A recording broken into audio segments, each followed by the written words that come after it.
Bom dia! Tudo em paz, povo bonito? Então tá bom, eu só estou vendo, só tem gente bonita aqui. Eu acho que colocaram uma placa lá, proibida a entrada de feios, né? E glória a Deus que você entrou, né? Então você é bonito aí, glória a Deus. Aproveitando que você está de pé ainda, em reverência à santa palavra de Deus, né? Eu quero estar lendo livro de Atos, capítulo 16, o verso 25, alguns versos a seguir. Glória a Deus. Glória a Deus.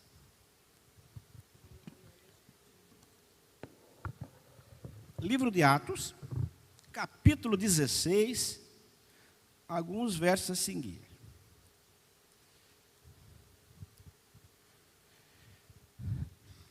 Diz assim, então, a palavra de Deus em Atos 16, 25. Perto da meia-noite, Paulo e Silas oravam a Deus e cantavam hinos, e os outros presos o escutavam. E de repente sobreveio um tão grande terremoto, que os alicerces do cárcere se moveram, e logo se abriram todas as portas, e foram soltas as prisões de todos. E acordando o carcereiro, e vendo abertas as portas da prisão, tirou a espada e quis matar-se, cuidando que os presos já tinham fugido. Mas Paulo clamou com grande voz, dizendo: não te faças nenhum mal, porque todos aqui estamos.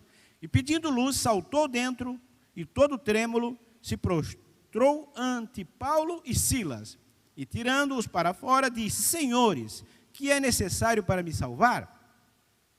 E eles disseram: crê no Senhor Jesus Cristo, e serás salvo, tu e a tua casa. E lhes pregaram a palavra do Senhor a todos os que estavam em sua casa. E tomando ele consigo naquela mesma hora de noite, lavou-lhe os vergões, e logo foi batizado ele e todos os seus. E então, levando-os à sua casa, lhe pôs a mesa, e na sua crença em Deus, alegrou-se com toda a sua casa. Você pode se assentar, vamos orar.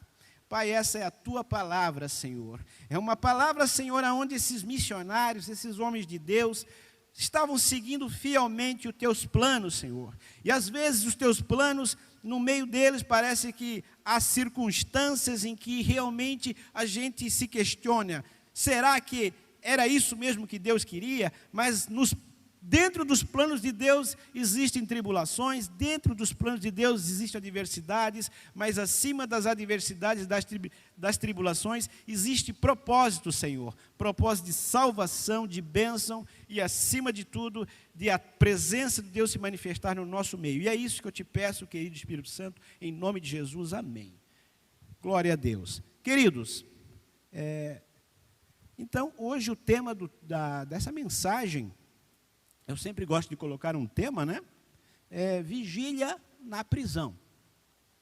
Muitas vezes, quando a gente se fala de prisão, a gente pensa, mas lá só vai as pessoas que realmente merecem, né? Fizeram alguma coisa errada, e deixa eles lá e nós aqui. Eles lá na prisão e nós aqui fora. É muito melhor, porque a gente está mais tranquilo. Lá eles estão presos, distante da gente. Mas eu quero dizer para você que a gente talvez não tenha noção de algumas prisões. A gente pensa sempre numa prisão física, mas talvez a maior prisão que nós tenhamos seja a prisão de mente, a prisão espiritual. E às vezes nós estamos presos em muitas coisas da vida e não percebemos. E eu pergunto para você, uma pessoa presa pode ir aonde quer? Não. Uma pessoa presa pode fazer o que quer? Não pode. Não é verdade? Por quê? Porque ela está presa. E quando nós lemos esse texto, se você ler um pouco antes, nós vamos ver que esses homens de Deus, Paulo e Silas, eles estavam em sua segunda viagem missionária. E eles tinham o propósito de ir para um lugar. E assim é com Deus. Às vezes a gente tem um propósito de fazer algumas coisas e se dirigir a algum lugar. Mas quando Deus fala, Ele muda algumas coisas na nossa vida, aleluia. Ele começa a dirigir. Então Paulo estava indo para um lugar e o Espírito Santo não permitiu, diz ali a palavra de Deus. Ele ia para a Bitínia e o Espírito Santo disse: não é para lá que eu quero você. Às vezes você quer fazer alguma coisa, você está pensando em fazer um propósito e você percebe, pode perceber, às vezes tudo trava. E quando a gente começa a travar daqui, travar de lá, a gente tem que perguntar: Senhor, qual é a tua vontade? E Deus começou a dirigi-lo. Dirigir esse homem de Deus, esses homens de Deus, para um lugar onde ele queria. E ele tem um sonho. Você sabia que Deus fala em sonho também? Fala, e fala muitas vezes. E ele tem um sonho que o Espírito Santo, um homem, aliás, me disse para ele: passa a Macedônia e nos ajuda. A Macedônia era uma parte da Grécia, onde os gregos se achavam os mais sábios. Os gregos, eles já tinham muitos deuses. Os gregos, eles praticamente, eles tinham tudo o que queriam. Era a língua da época, era a potência, é uma das potências da época. Roma dominava, mas os gregos, significava cultura, sabedoria, e tudo que vinha que não era da Grécia, eles até menosprezavam. Mas Deus escolheu Paulo para pregar para o pessoal da Grécia. E Paulo vai para lá. E ele chega em Filipos, que é uma grande capital ali da Grécia, da Macedônia. E ele começa a pregar nos sábados, diz a palavra de Deus. E começou, então, algumas pessoas a ouvir a palavra de Deus. O evangelho começou a ser anunciado numa igreja, que depois veio ser uma igreja que ajudou Paulo nas suas coletas a Jerusalém, aleluia. E ele fala para essa igreja: Lídia se converte, a família de Lídia se converte, que era uma vendedora famosa da cidade. E de repente, chega alguém, uma moça que tinha um espírito de adivinhação, e dizia: esses homens são homens de Deus, e começou a perturbar Paulo. Veja bem, deixa eu te falar algo para você. Nem tudo que tem adivinhação é de Deus. Por que eu digo isso? Porque o diabo, ele sabe o teu passado, ele conhece a tua vida. Ele pode chegar e dizer para ti: olha, você fez isso, aquilo e aquilo. Porque o diabo é um espírito, né? Ele sabe, às vezes, quem você é. Mas o futuro só Deus sabe de verdade. Então o passado, sim, pode o diabo até saber. Muitas vezes as pessoas procuram coisas para conhecer a sua vida, antepassados, isso e aquilo, fazem regressão. Cuidado com essas coisas, cuidado. E Paulo teve o discernimento espiritual e repreendeu aquele espírito. E por fazer a obra de Deus, ele foi preso. E não só preso, antes disso ele foi açoitado, envergonhado em público por estar pregando a palavra de Deus, ele e Silas. Então, o carcereiro o prende no cárcere interior, diz a palavra de Deus. O que era o cárcere interior? Era o lugar mais profundo do cárcere, da prisão. Era onde não chegava a luz, era úmido, era no subsolo. Mas ele poderia pensar: poxa, será que eu me enganei? Eu estava pregando a palavra de Deus, eu fui dirigido pelo Espírito Santo. E murmurar. E às vezes a gente faz isso. Deus dá uma palavra para você, dá uma direção, mas sabe o que a gente começa a dizer? Eu acho que não é de Deus. Começa a murmurar. E ele resolveu dizer assim: ó, Silas, parece que eu estou vendo. Silas, hoje nós vamos fazer uma vigília. Hoje ninguém dorme nessa cadeia. Mas por que, Paulo? Não, hoje nós vamos. Eu não sei se Paulo cantava bem, se Silas cantava bem. Não sei. Mas eles cantavam. Então ele disse: Silas, vamos fazer o seguinte: uma hora tu canta e eu oro. Depois vamos trocar, eu canto e você ora, né? E eles começaram então a fazer um culto na cadeia, uma vigília na cadeia, aleluia. E aconteceu exatamente o que a gente leu aqui. E eu quero dizer para você que Deus tem um propósito com a tua família. Muitas vezes a gente cita esse versículo de Atos 16, 31. Crê no Senhor Jesus Cristo e será salvo tu e a tua casa. A gente fala isso com frequência para dizer: não, a tua família vai ser salva. Mas o original do grego é mais ou menos assim, se fosse para traduzir para a língua portuguesa: continua crendo no Senhor Jesus Cristo, que aos poucos, à medida no tempo de Deus, vai sendo salvo tu e a tua casa. Quer dizer o quê? O verbo no gerúndio É com o tempo de Deus, não é no meu tempo. Então eu quero ensinar para vocês algumas coisas que o Espírito Santo me revelou na palavra. E eu quero dizer para vocês que a tua família sim, a minha família sim, tem jeito, tem salvação. A primeira coisa que eu aprendo nesse texto é que louvor e oração mudam ambientes. Aleluia. Repita comigo. Louvor e oração mudam ambientes. Aleluia. Então aprenda isso. A primeira coisa, você quer mudar o ambiente da tua casa, você quer mudar o ambiente da tua empresa, você quer mudar alguma coisa na tua vida, louve e ore. Aleluia. Então a primeira coisa que eu entendo e compreendo aqui é que louvor e adoração e oração mudam o ambiente. Eles tinham açoitados e presos injustamente. Como eu falei antes, você pode reclamar quando houve notícias que não são muito agradáveis, ou que você é injustiçado. E quantos de nós somos injustiçados? Jó, por exemplo, quando perdeu tudo, chegou uma hora que ele adorou a Deus. Imagine só, ele perdeu não um filho, não 2 filhos, mas 10. Ele vê 10 caixões na sua frente, e ele ainda adora a Deus. E para piorar, a sua mulher olha para ele e diz: como tu podes adorar a Deus? Amaldiçoa esse teu Deus e morre. A gente vive no mundo não é por vista, mas é por fé. Quem vive pela fé não olha as circunstâncias, mas olha o propósito. Sabe que com Deus sempre o final é melhor do que o começo, do que as circunstâncias, aleluia. E é por isso que na oração do Pai Nosso, a gente diz: que venha o teu reino, que seja feita a tua vontade, assim na terra como no céu. O que eu quero dizer com isso é que o ambiente celestial, ele começa a entrar no ambiente terreno, quando você começa a orar, quando começa a adorar, quando começa a louvar. Então você traz o céu para a terra, você já não vive mais o que está vivendo na terra, mas é o céu descendo, e você sabe que a tua oração, que a presença de Deus, que o louvor começou a mudar ambientes, porque quando Davi louvava a Deus com a sua harpa, os espíritos maus da vida de Saul saíam. O que eu quero dizer para você, que quando você começa a adorar, que quando você começa a orar, tem demônio na tua vida que vai ter que sair, aleluia.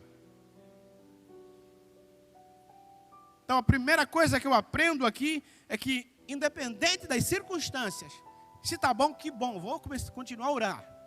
Mas se está difícil, eu também vou orar. E quando você começa a orar e adorar, pessoas presas escutam e se calam sem entender o princípio que está acontecendo. Os presos nem sabiam quem era Paulo, quem era Silas, provavelmente nem conheciam Jesus, e nem sabiam que aquele dia eles iriam participar de uma vigília na cadeia. E assim é o que acontece quando você começa a orar e adorar, louvar a Deus. Pessoas presas por Satanás começam a ser libertas, aleluia. Eu quero profetizar na tua vida. Quando você começar a orar, quando você começar a louvar, você vai perceber que Satanás vai perdendo as forças, porque Satanás, se tem uma coisa poderosa na face da terra, é a oração. A oração entra no hospital onde eu não posso entrar. A oração entra na cadeia onde eu não posso chegar. A oração entra no Senado, entra numa Câmara de Deputados. A oração chega a lugares que eu não consigo entrar, mas ela entra, aleluia. Porque é uma lei espiritual que nós declaramos na vida daqueles a quem oramos. Aleluia. E quando você começa a orar e louvar, as estruturas são abaladas. Diz aqui que as estruturas da cadeia foram abaladas. Eu quero dizer para você, no mundo espiritual, quando você começa a orar, quando você começa a adorar, as estruturas, a base, aquilo que a pessoa tinha por conhecimento, por princípio, Deus começa a remover aquilo e dizer: não, agora eu vou mudar isso aí porque eu tenho algo melhor na tua vida, aleluia. E Deus causou um terremoto, um terremoto do bem. Normalmente, quando nós ouvimos notícias de terremoto, a gente quer saber qual é a dimensão desse terremoto, qual é o grau, porque existe uma escala chamada escala Richter, que diz que se o terremoto até de 3, nem é sentido, de 3 a 5, mal se houve um tremor, de 5 a 7 já é grave, e de 7 para frente é devastador. Então, eu não sei qual foi o grau desse terremoto, mas eu sei que foi a presença de Deus que entrou naquela cadeia, porque tinha gente orando, porque tinha gente louvando, porque tinha gente acreditando, mesmo preso, mesmo com os pés no tronco amarrados, mesmo algemados, mesmo acorrentado, ainda assim, eles não calaram a sua boca, porque eles sabiam que existia um Deus que fazia, e que pode fazer, aleluia. E diz a palavra de Deus que entrou um terremoto ali, e mexeu com as estruturas daquele ambiente, mas não machucou ninguém. O interessante é que geralmente o terremoto deixa vítima, mas esse terremoto não, ele só serviu para abrir portas, quebrar correntes e mexer com as estruturas daquele lugar. Então, a gente entende que quando a gente começa a orar e louvar, a gente chama o chaveiro do céu, aleluia, porque entrou o chaveiro do céu e abriu todas as portas da prisão. Não foi uma, não foi duas, a palavra de Deus diz que todas as portas se abriram porque eles estavam louvando e adorando a Deus, aleluia. Eu quero dizer para você que se você tem porta que está fechada na tua vida, comece a adorar a Deus, comece a orar, porque a Bíblia diz que todas as portas se abriram. Eu quero dizer para você que talvez algumas portas não se abriram na minha vida ou na sua, porque a gente não está orando certo, não está no alinhamento com Deus, não está na constância com Deus como deveria. Então, se tem coisa que abre porta, é oração, aleluia. E tem portas que só vão se abrir quando eu resolver me posicionar, orar. E correntes também são quebradas, porque o que adianta abrir porta se a pessoa continua presa? Muitas vezes Deus abre uma porta de emprego, Deus abre uma porta boa e de uma oportunidade para a pessoa, na área do casamento, na área das finanças, enfim, em várias áreas, mas a pessoa está presa na sua mente.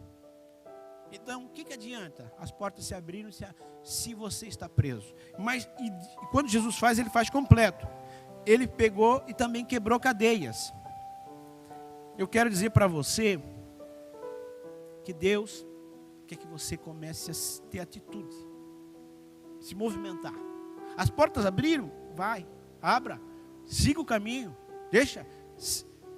Mas eu não sei quando vai dar. Se Deus falou, vai. Mas eu não sei o meu futuro. Nem eu sei. Mas creia. E também quando a gente começa a orar e louvar, a gente faz aquele que está dormindo se acordar. O carcereiro estava dormindo. Eu quero dizer para você que talvez tenha muita gente dormindo na igreja espiritualmente. Então, quando a pessoa que está dormindo é como um morto. Pode fazer tudo o que está no lado dela, ela não vê, não ouve, porque ela está dormindo. E às vezes pode ter muitas oportunidades que ela perde por estar dormindo. O sono é bom? Claro que é bom, mas na hora certa. E Paulo e Silas oraram e acordaram o carcereiro. Eu acho que o único que estava dormindo era esse carcereiro. Esse era o tipo do cabra que devia ter um sono pesado, né? Porque estava todo mundo escutando. E esse dormindo. Talvez estava até roncando. Mas sei lá. Mas quando Deus quer fazer, Ele acorda quem Ele quer, aleluia. E também, a Bíblia diz que esse carcereiro, quando viu que as portas ficaram todas abertas, as correntes caíram, ele tentou se matar. Porque na época era assim, se o carcereiro deixasse fugir um preso, ele tinha que pagar com a própria vida. Então, um preso fugiu, a culpa é tua. Então agora você vai morrer no lugar dele. Então, antes ele pegou a espada, tentou se matar. E Paulo bradou com ele e disse: não te faças mal algum. Estamos todos aqui ainda. O que me chama muita atenção, igreja, é que esses presos poderiam ter fugido. As portas se abriram, as cadeias, as algemas caíram. Tinham tudo, dizer, opa, é a oportunidade de nós fugir tudo. Mas não fugiram. Sabe por quê? Aqui tem um segredinho. Quando a presença de Deus está no ambiente, não dá vontade de fugir, não.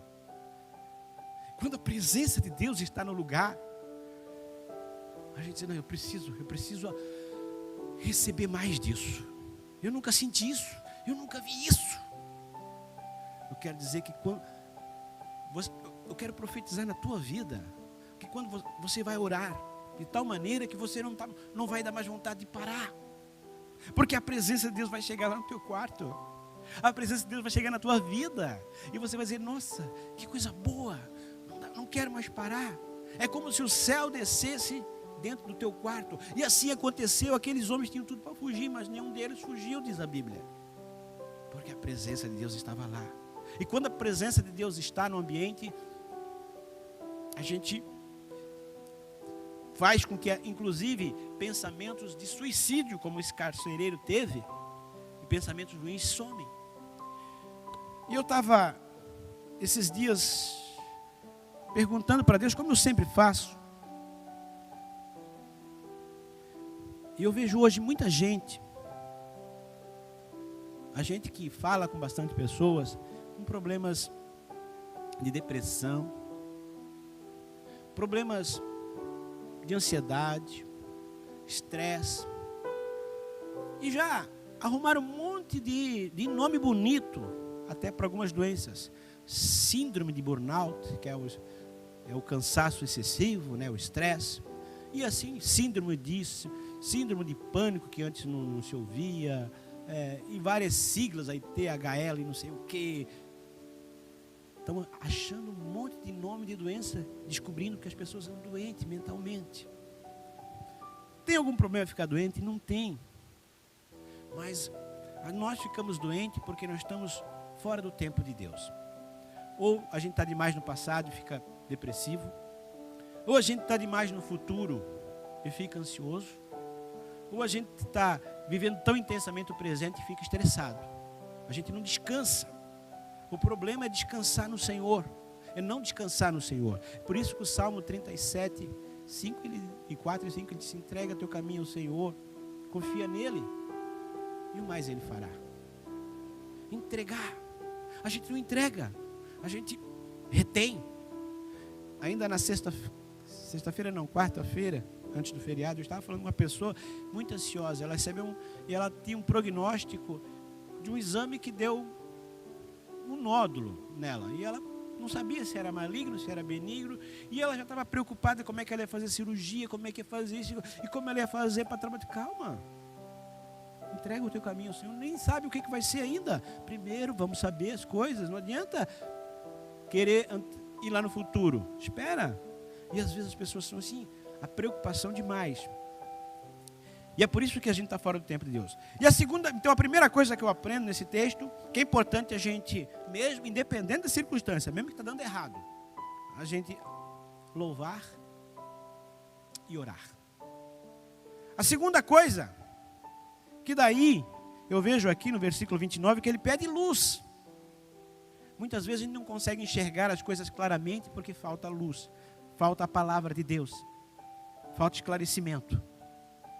A luz dissipa as trevas.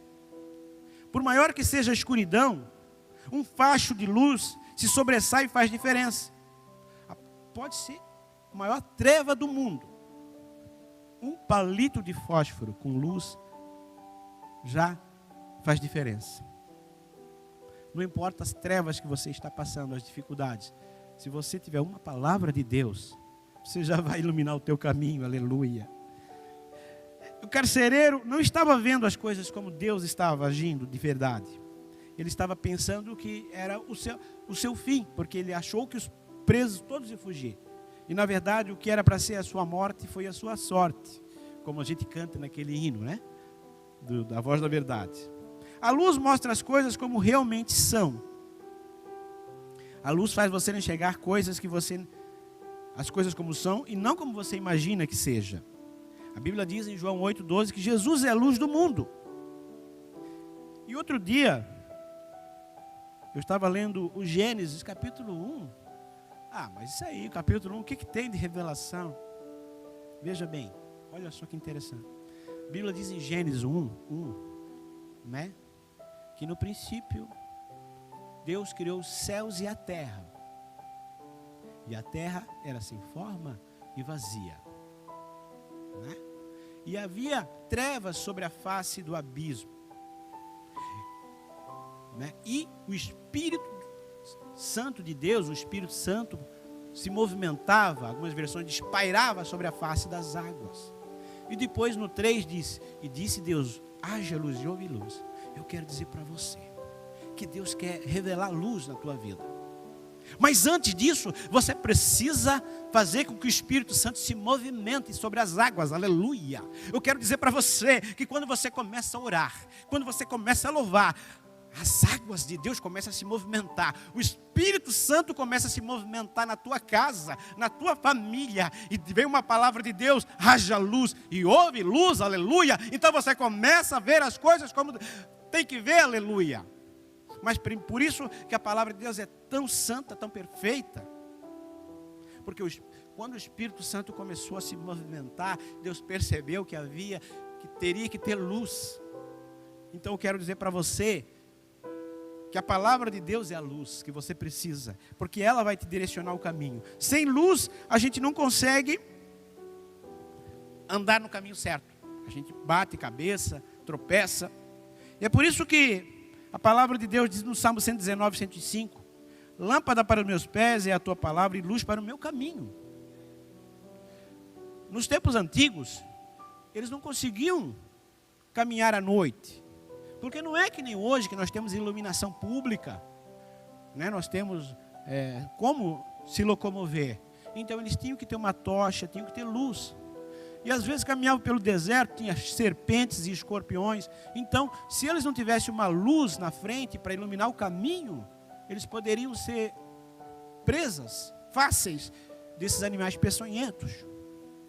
E o que eu quero dizer, inclusive, você sabe que todo aquele que acampa, que vive no mato, ele coloca fogo. Porque o fogo é a única defesa que se tem contra animais ferozes, contra feras. Eu quero dizer para você, aleluia, pelo Espírito Santo. Se você tiver o fogo de Deus, aleluia. Quando você tem fogo na tua vida, nenhum demônio, nada, absolutamente nada, pode tocar em você. Claro, tribulação você vai ter, mas ele vai ter que fugir, porque você tem fogo de Deus, você tem a presença de Deus, aleluia. Você tem luz do Espírito Santo. Então, primeira coisa, para libertar sua família, para você ganhar sua família, você precisa louvar e adorar. Orar, louvar e adorar. Segunda coisa, você precisa ler a palavra para ter direção. Senão, como você vai saber para onde ir, se não tiver direção? Se não conhecer o manual da Bíblia, que é a Bíblia, o manual do homem. A terceira coisa está no versículo 29 e 30.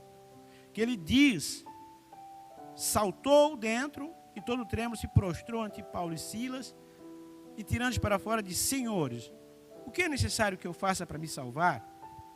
Você tem que ter fé e atitude.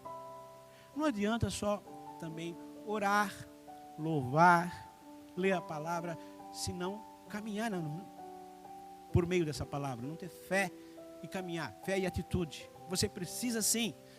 Não, a palavra disse, eu vou ficar na palavra, eu vou continuar nela. Então, é preciso ter fé e atitude. Ele saltou, saiu da cadeia e perguntou para o homem de Deus, para os homens de Deus, o que é necessário para que eu me salve? Você tem que reconhecer que está perdido sem a palavra, que está perdido sem Jesus Cristo. Então, a fé com atitude mudou a vida daquele carcereiro. Porque Paulo disse, tudo está do jeito que devia estar. O homem pensou que seria o seu fim, que os presos iam fugir. E quando não vimos as coisas com clareza, a gente imagina coisas que não existem. E o carcereiro teve temor e tremor e reverência, pois percebeu que a atmosfera daquele ambiente ficou diferente. Aleluia. Queridos, talvez temos alguns visitantes aqui, hoje nós vamos ter a apresentação. Sinta-se muito bem-vindo nessa igreja. Nós somos uma igreja que acolhe qualquer pessoa. Mas eu quero dizer para você que nós estamos falando de um Jesus vivo. Um Jesus que muda ambiente. Um Jesus que onde ele chega, muda tudo. E esse carcereiro, ele nunca tinha sentido a presença de Deus desse jeito. Porque ele viu que aquela atmosfera mudou. Como é que eu sei que as coisas estão mudando na minha vida? Que essa palavra de Deus, aquilo que antes não fazia sentido para mim, agora começa a fazer. Porque a fé não é sentir ou deixar de sentir. A fé é crer. Vai ter culto que você não vai sentir, mas você vai ouvir. E a fé vem pelo ouvir e ouvir a palavra de Deus. Não é sentir e sentir a palavra de Deus. Vai ter culto sim, que você vai sentir a presença de Deus. Mas vai ter culto que você vai ouvir e ouvir a palavra de Deus. O que eu quero dizer que o certo não está ligado a sentimento. O certo é razão. A palavra de Deus é a coisa certa a fazer. Tem coisas que é certa e eu não tenho vontade de fazer, mas eu preciso fazer. Né? Então é certo. Às vezes tem coisas que não, eu não vou fazer isso. Não, mas é o certo é fazer, então eu vou fazer. Por exemplo, uma dieta. Uma alimentação saudável. Nem sempre a gente tem vontade de se alimentar da forma saudável. Mas é o certo. E assim são as coisas de Deus. Então esse homem, ele começou a se converter e fazer a coisa certa. Antes, ele tinha açoitado Paulo, provavelmente. Agora, ele clama por salvação. Lavou as feridas de Paulo e trouxe o homem de Deus para dentro da sua casa. Aquela vigília que tinha começado na cadeia, agora não está mais, saiu da cadeia, agora dentro da casa do carcereiro. Aleluia. O Deus que começou a falar aqui na igreja, daqui a pouco vai sair daqui, vai entrar na tua casa, aleluia. Vai lá na tua família, vai começar a tocar na tua família, vai dizer, nossa, tem alguma coisa diferente acontecendo. Eu não sei o que está acontecendo na tua vida, mas quando tu fala de Deus, eu tenho vontade de chorar. Eu não sei o que acontece, mas eu sinto que existe alguma coisa, aleluia. É isso que Deus faz na minha e na tua vida, aleluia. A vigília, ela começou na cadeia. Tocou na vida de cada um daqueles presos, com certeza. Eu não sei quantos se converteram, não diz a Bíblia aqui. Mas eu sei que a família inteira do carcereiro se converteu. O que eu quero dizer para você, que Jesus é a verdadeira alegria. Você pode ter diversão nas coisas aqui desse mundo. Você vai ter diversão. Você vai ter entretenimento. Você vai ter um passatempo, mas alegria só em Jesus. Uma alegria, porque a alegria não vem das coisas externas. Se a alegria vem das coisas externas, ora você vai estar alegre, ora não. Mas se a alegria vem do céu e está aqui dentro, independente das circunstâncias, você é alegre não porque aconteceu alguma coisa, você é alegre porque você é alegre, porque você tem o Deus da alegria. A alegria da salvação, como disse Davi. Eu não quero ser muito longo, nós temos a apresentação. Estou terminando. Quando você é dirigido pelo Espírito Santo, nem tudo faz sentido. Porque até se fizesse sentido, você tinha feito. Não é verdade? Vai ter coisas que o Espírito Santo vai falar para vocês que não vai fazer sentido. Porque se fizesse sentido, já tinha feito antes. Mas tem coisa que é Deus mesmo falando. Mas o importante não é entender, é confiar. Vai ter coisas que você não vai entender, mas você precisa confiar. Aquela vigília começou na cadeia e terminou na casa do carcereiro. Começou com 2 missionários presos e depois 2 missionários livres. Naquela vigília teve portas abertas. Na tua vida também vai ter. Naquela vigília teve correntes quebradas, na minha e na tua vida também vai ter. Naquela vigília teve conversão. Eu profetizo que na tua família vai ter conversão também, aleluia, na minha também vai ter. Naquela vigília teve livramento. O homem pensou em se matar. Eu quero dizer para você que na tua vida e na minha vida também vai ter, aleluia.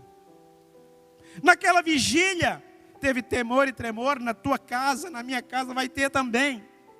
Naquela vigília teve o poder de Deus, e eu profetizo que na tua vida vai haver o poder de Deus também.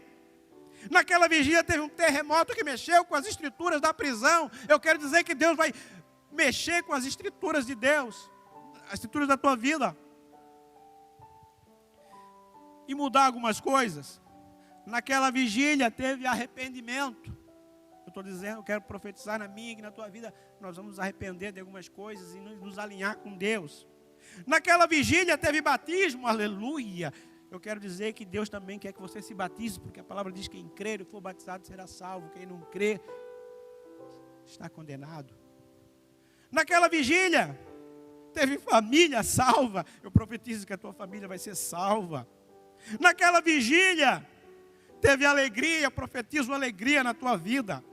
Naquela vigília teve liberdade, eu declaro na tua vida que você é livre.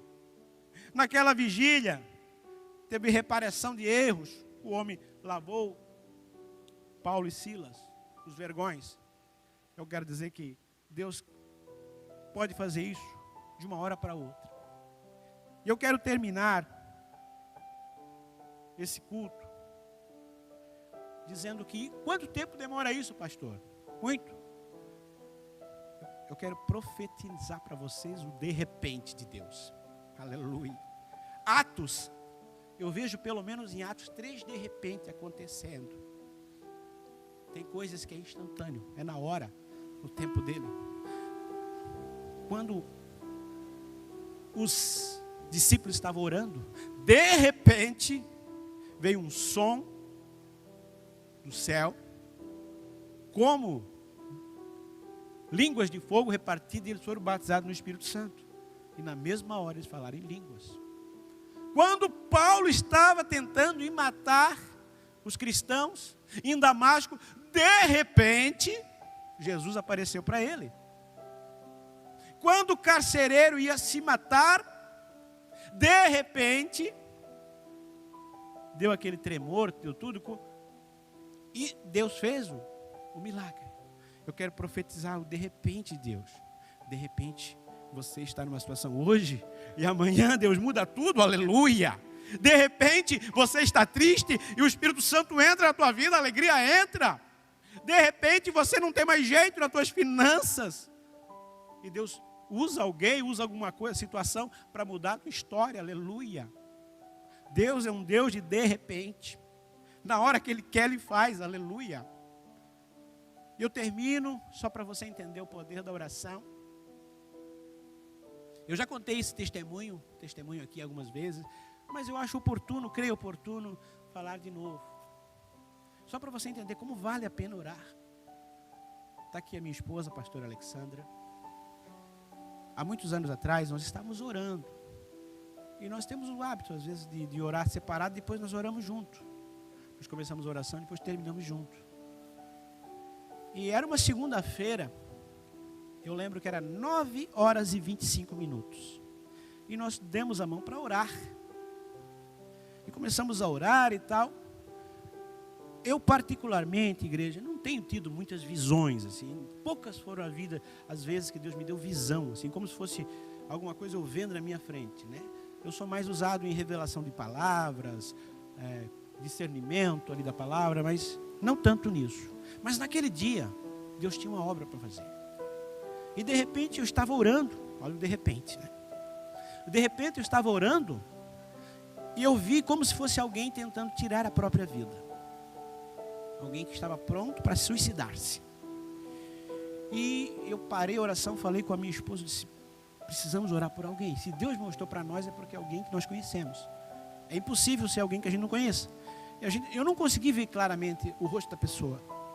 Talvez até Deus permitiu isso, porque se a gente visse, talvez a gente pegaria o carro e ia lá na pessoa. Mas tem coisas que é para você fazer e tem coisas que é para orar. E naquela noite nós começamos a repreender o espírito de morte desse, daquele e tal, e foi. E a gente não soube. E a minha esposa teve o discernimento, ela disse, eu acho que é o meu irmão. Ele não está bem. Ela tentou ligar, eu acho que foi naquela noite, não conseguiu e tal. No outro dia, o irmão dela liga para ela. Veja bem, queridos, era 9h25, a hora que Deus mostrou, a hora que nós estávamos orando. Ele disse, mana, eu ia tirar a minha vida ontem à noite. Eu ia me suicidar. Mas eu não sei porquê, e nós sabemos porquê. Eu resolvi dar uma saidinha de casa antes de tirar a minha vida. Inclusive, parece que até ele tinha escrito uma carta de suicídio para você, né? Para mim, para a pastora, que tinha escrito uma carta de suicídio, deixando já, avisando. Mas eu resolvi dar uma saidinha, e nessa saidinha, ele ouviu um louvor numa igreja. Ele entrou, e ele não se matou. Porque Deus começou a falar com ele. Eu quero dizer que se você resolver orar e dizer, não, Senhor, eu quero, me revela porque eu devo orar, eu me coloco na brecha, Senhor, porque eu sei que tem gente precisando, me usa, Senhor, toca, Senhor, porque agora, Senhor, eu vou orar, eu vou entrar naquele lugar, eu vou entrar no presídio, eu vou entrar no hospital, eu vou entrar onde eu não estou conseguindo entrar com as minhas pernas, mas eu vou entrar em oração. Deus vai começar a mostrar, a revelar, e você vai ver o que Deus vai fazer na tua vida, aleluia. Se coloque de pé. Aleluia. Eu não sei se você se identificou com essa palavra. Não sei como é que está a tua vida. Mas eu quero dizer para você que vale a pena orar. Vale a pena confiar. Deus ainda pode fazer as coisas que não fez. Não é porque Ele não quer fazer. É porque às vezes Ele não está crendo de verdade. A gente começa a jogar uma oração, depois a gente joga a oração fora. Não adianta mesmo. A gente orou, depois, não adianta mesmo. A gente pegou e jogou nossa oração fora. Continue crendo. Apesar das circunstâncias. Coloca a mão no teu coração. Se você crê em oração, receba essa oração agora. Pai, nós falamos hoje sobre o princípio, Senhor, de libertação. Princípio de oração, Senhor, de adoração. Pai, em nome de Jesus, eu oro por cada um deles, Senhor. Eu não sei quem entrou aqui, eu nem sei o nome de muitos deles, Senhor. Eu não sei, Senhor, o que eles estão passando. Eu não sei se eles são da Calvário, são de outra igreja, não importa. O importante é que se eles estão aqui, o Senhor quis ministrar na vida deles, Senhor. Então, em nome de Jesus, eu oro por cada vida que entrou aqui, Senhor. Se alguém está passando por problemas difíceis, Senhor, se está pensando em tirar a tua própria vida, como o carcereiro pensou, em nome de Jesus, eu repreendo todo o espírito de morte dessa vida, em nome de Jesus, todo o espírito de suicídio, todo demônio que atormenta essa vida, em nome de Jesus, Pai. Se alguém, Senhor, está passando por problema financeiro, Pai, começa a abrir portas, quebrar cadeias, entrar na vida dessa pessoa, Senhor, liberta sua mente, Senhor, dá uma mente esclarecedora, Pai, revela com a Tua palavra o caminho, dá discernimento espiritual, para que, Senhor, Ele venha aproveitar as oportunidades que o Senhor vai colocar em nome de Jesus na vida dessas pessoas, Pai. Se alguém está passando por problema no casamento, Pai, em nome de Jesus, eu repreendo todo o espírito de confusão, de contenda, Pai, e eu declaro, Senhor, que o Senhor é o Deus que ama a família, que o Senhor não quer uma família destruída. Então, em nome de Jesus, se alguém está passando por problema de saúde, Pai, em nome de Jesus, Tu também és o Jeová Rafa, o Deus que cura, Pai. Eu declaro cura em nome de Jesus, que assim seja. Vamos adorar a Deus. Deus não rejeita oração, oração.